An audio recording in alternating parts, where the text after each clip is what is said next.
பார்த்தீங்கன்னா இன்னைக்கு மிலாடி நபியை முன்னிட்டு 14ஆம் தேதி 9வது மாதம் வந்து இன்னைக்கு மிலாடி நபியா. மிலாடி நபிக்கு வந்து இங்கே கலிபா சாகர் அப்படின்றவர் வந்து இன்னைக்கு ஃபங்க்ஷன் வச்சுருந்தாரு மிலாடி நபிக்கு. அதில் நீங்கள் உங்களோட முழு பங்கேற்பை வந்து கொடுத்தீங்க. அது மட்டும் இல்லாமல் நீங்கள் வந்து அரசியலில் இருக்கீங்க. இந்த அரசியலில் வந்து நீங்கள் எத்தனை வருஷத்துக்கு முன்னாடி வந்தீங்க? அது மட்டும் இல்லாமல் இதுக்கப்புறம் உங்கள் அரசியல் எது நோக்கி போக போவதை பற்றியும் எங்களுக்கு கொஞ்சமாக சொல்லுங்கயா. ரொம்ப மகிழ்ச்சி தம்பி. நீங்கள் டெய்லி நியூஸ்லேருந்து வர்றது எனக்கு மகிழ்ச்சியை கொடுக்குது. நானும் அதை நான் தொடர்ந்து பார்க்கக்கூடியவனாக இருக்கிறேன், பல்வேறு குரூப்புகள்லேயும் முகநூல் வாயிலாகவும். நீங்கள் இந்த ஃபங்க்ஷனுக்கும் வந்து நீங்கள் விருது வாங்கினதும் எனக்கு மிகுந்த மகிழ்ச்சியை கொடுக்குது. என்னை பற்றி நீங்கள் கேட்ட இந்த கேள்வியும் சந்தோஷம். என்னுடைய குடும்பமே ஒரு அரசியல் பாரம்பரியம் உள்ள குடும்பம். என்னுடைய தந்தை ஒரு அரசு உயர் அதிகாரி. என்னுடைய சிறிய தந்தை திரைப்பட இயக்குனர். அவர் திமுக கலைஞருக்கு ரொம்ப நெருக்கமாக இருந்தவர், லியாக்கத் அலி கான். அது மட்டும் இல்லாமல் அவர் ஏடிஎம்கே பெரிய உயர்ந்த பொறுப்பில் இருந்தார், அம்மாவால் அரவணைக்கப்பட்டு. அதே போல் ஏடிஎம்கேல என்ஆர் அவர்களாலும் அம்மாவால் ஆதரிக்கப்பட்ட இன்னொரு லியாக்கத் அலி கான், உருமல் லியாக்கத் அலி கான் என்னுடைய அக்காவினுடைய கணவர், அவர் மச்சான். ஆக அரசியல் பாரம்பரியம் பின்புலம் உள்ள குடும்பத்தை சேர்ந்தவன் நானும் அந்த மச்சானோட அப்போவே புரட்சித் தலைவர் எம்ஜிஆரை பார்க்க போயிருக்கேன். கோவை அரிமா சங்கத்தில் நடந்த கூட்டத்தில் புரட்சித் தலைவரை பார்த்துருக்கேன். அது மட்டும் இல்லாமல் அருப்புக்கோட்டை தேர்தலில் வே தங்கபாண்டியன் முன்னாள் அமைச்சர் மறைந்த ஐயா அவர்களுக்கு எதிர்த்து பஞ்சவர்ணம் போட்டியிட்ட போது நான் மச்சானோட பிரச்சாரங்களை கூர்ந்து கவனிச்சிருக்கேன், பங்கேற்றிருக்கிறேன். சிறுவனாக இருந்த போதே 86ன்னு நினைக்கிறேன்.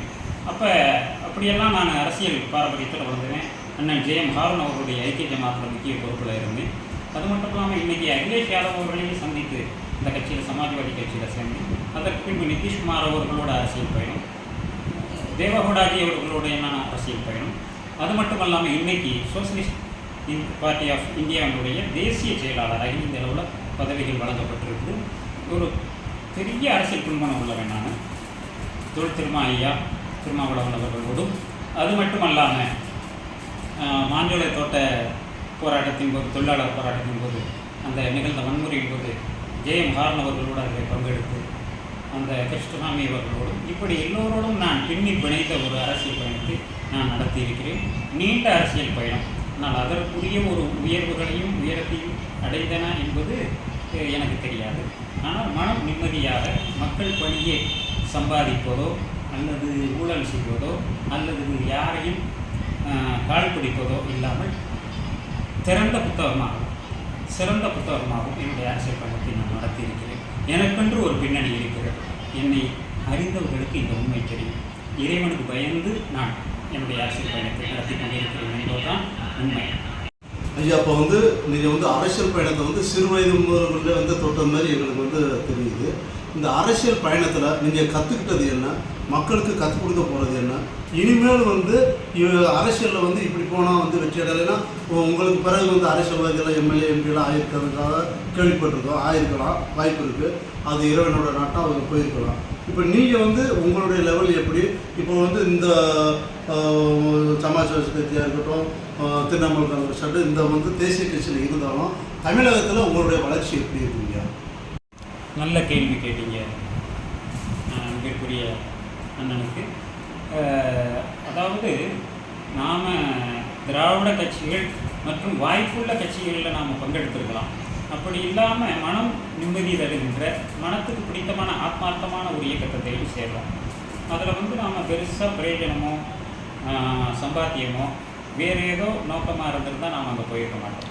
இப்போ அரசியலுக்கு வேறு நோக்கம் இல்லை, பதவி வேணாம், பணம் வேணாம் இருந்தால் அது அரசியலுக்கு எந்த அளவுக்கு சாத்தியப்படும் ஐயா? அது இன்னைக்கு சாத்தியமில்லாத ஒன்று தான். இந்த பதவிக்காகவும் பணத்திற்காகவும் தான் அரசியல் களத்தை அதிகமானோர் பயன்படுத்துகிறாங்க. ஆனால் சில லட்சியவாதிகள் இவைகளெல்லாம் இரண்டாம் பட்சமாக கிடைத்தால் அது தானாக வழியை கிடைக்கிற போது தவிர்க்க முடியாமல் அதை ஏற்றுக்கொள்வார்களே தவிர இதை நோக்கமாக வைத்து இயங்கியவர்கள் அல்ல.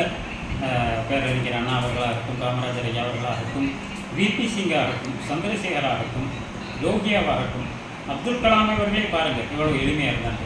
இதையெல்லாம் சொல்கின்ற ஒரு பேசுகின்ற ஒரு இடத்துல நாம் இருந்தால் தான் நம்ம வரலாறு போட்டுக்கின்ற இடத்துல இருக்க முடியும். வேறு வணிக நோக்கங்கள் இருந்துச்சுன்னா அவர்கள்லாம் டீலர் ஆக முடியுமே தவிர லீடர் ஆக முடியாது என்பது என்னுடைய தாழ்மையான அபிப்பிராயம். சினிமா அளவில் கூட நான் என்னுடைய சிறிய தந்தையரை பயன்படுத்திக்க மாட்டேன் இன்ஃப்ளூயன்ஸ். காரணம், நல்ல கலைஞனுக்கு சிபாரிசுகள் தேவையில்லை, மோசமான கலைஞனுக்கு சிபாரிசுகளாலும் பலனில்லை என்பது என்னுடைய தாழ்மையான கருத்து. அதனால் நான் மனசுக்கு பிடிச்சமான மௌனமான பயணமாக இருக்கும். சேவையை முக்கியத்துவம் கொடுக்கணும். காலமும் இறைவனும் உயர்த்துகிற போது நம்ம உயர்ந்து கொள்ளலாம். மற்றபடி வணிக நோக்கமே இருக்கக்கூடாது. மக்கள் சேவை மட்டுமே பிரதானமாக இருக்கும். இப்போ வந்து தேசிய கட்சியில் நீங்கள் இருக்கிறீங்க. தேசிய கட்சியிலேருந்து உங்கள் கட்சி தலைவர்கள்லாம் வந்து தமிழ்நாட்டில் வந்து இந்த கட்சியை வந்து இப்படி கொண்டு போகணும், கிளைகள் அமைக்கணும், நம்மளும் வந்து ஒரு கட்சி ஆஃபீஸ் போடணும், இந்த மாதிரியெல்லாம் வந்து உங்களுக்கு வந்து ஏதாவது சப்போர்ட் இருக்குமா இல்லையா? பல்வேறு கட்சிகள் தமிழகத்தில் தங்களை வளர்த்து கொள்ள வேண்டும், நிலைநிறுத்திக் கொள்ள வேண்டும் என்பதற்காக செயல்பட்டவங்க இருக்கிறாங்க. ஆனால் என்னுடைய காலங்களில் அது நடக்கலை.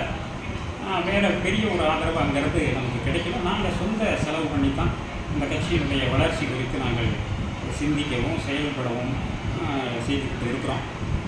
அந்த வகையில் பார்த்தோம்னு சொன்னால் இப்போ இந்த சோசியலிஸ்ட் பார்ட்டி ஆஃப் இந்தியாவில் ஒரு தீவிரமான முன்னெடுப்புகள், அறவழியிலான ஒரு பயணங்களையும் நாங்கள் ஆரம்பிச்சிருக்கோம்.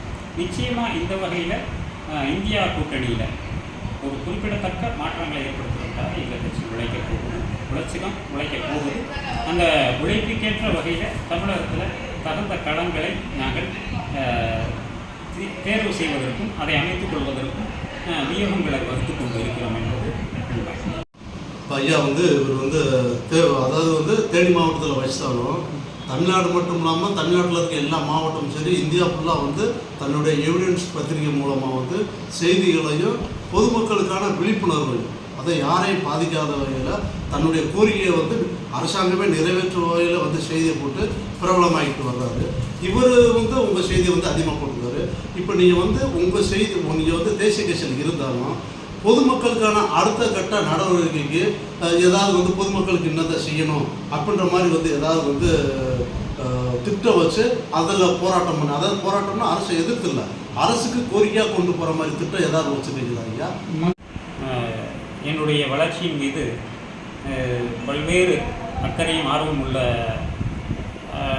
அன்பர்களில் எவிடன்ஸ் முத்துக்காமாட்சி சாரும் ஒருவர் என்பதை இந்த நேரத்தில் பெருமையோடு சொல்லிக்கொள்ள ஆசைப்படுகிறேன். அவருடைய அந்த மது சம்பந்தமான, கள்ளச்சாராயம் சம்பந்தமான அந்த முன்னெடுப்புகள் எல்லாம் நான் அறிந்தவன். பெரிய அளவில் நான் அதை நேசிக்கிறேன். அவர் இங்கே வந்திருப்பதில் எனக்கு பெரிய மகிழ்ச்சி. மக்களுக்கு மக்கள் சம்பந்தமான மக்கள் பிரச்சனைகள் ஜீவாதாரமாக இருக்கக்கூடிய சுங்கச்சாவடி அது ஒரு மிகப்பெரிய சுமையாக இருக்கு. அதுவும் மது விலக்கு, மது பிரச்சனை, அதாவது நாங்கள் தெளிவாக சொன்னோம். நிதிஷ்குமார் அவர்களோடு பயணித்த போது நான் சொன்ன கோஷம், மதுவெறி தேகத்துக்கு கேடு, மதவெறி தேசத்துக்கு கேடு. நான் சொன்ன ஒரு வாசகம், அதை வச்சு தான் நாங்கள் பயணித்தோம். அந்த அடிப்படையில் நாங்கள் மதுக்கு எதிராகவும் சுங்கச்சாவடிகளுக்கு எதிராகவும் ஒரு தீவிரமான அறவழியிலான அமைதி வழியிலான ஒரு போராட்டங்களை முன்னெடுக்க திட்டமிட்டு இருக்கிறோம். மேலிட நிர்வாகிகளோடு கலந்து பேசி முடிவு செய்யும். ஐயா, அதாவது வந்து நீங்கள் வந்து தேசிய கட்சியில் இருந்து எங்கள் டீல்பேனிஸ்க்கு வந்து ஒரு சிறந்த கருத்து சொல்லுவீங்க. ஆனால் நீங்கள் வந்து அந்த டோல்கேட் பிரச்சனையும் மது வந்து ஒழிப்பில் வந்து அதுக்கான முயற்சி எடுக்கிறது வந்து ரொம்ப சந்தோஷம். உங்களுடைய தொடர் போராட்டத்துக்கு எங்களுடைய வாழ்த்துக்கள். அந்த பொதுமக்களுக்கான சேவை உங்களுக்கு தொடர்றோம். எங்கள் டீல்பேனிஸ் சார்பாக வந்து எங்கள் பேட்டி விட்டதுக்கு ரொம்ப நன்றிங்க. மகிழ்ச்சி. நீங்கள் இந்த பேட்டி எடுத்தது நேர்காணல் உங்களுக்கும் எனக்கு எவிடன்ஸ் முத்துக்காமாட்சி சாருக்கும் உங்களுடைய மைந்தருக்கும் என்னுடைய மனம் மார்ந்த நன்றி பாராட்டு.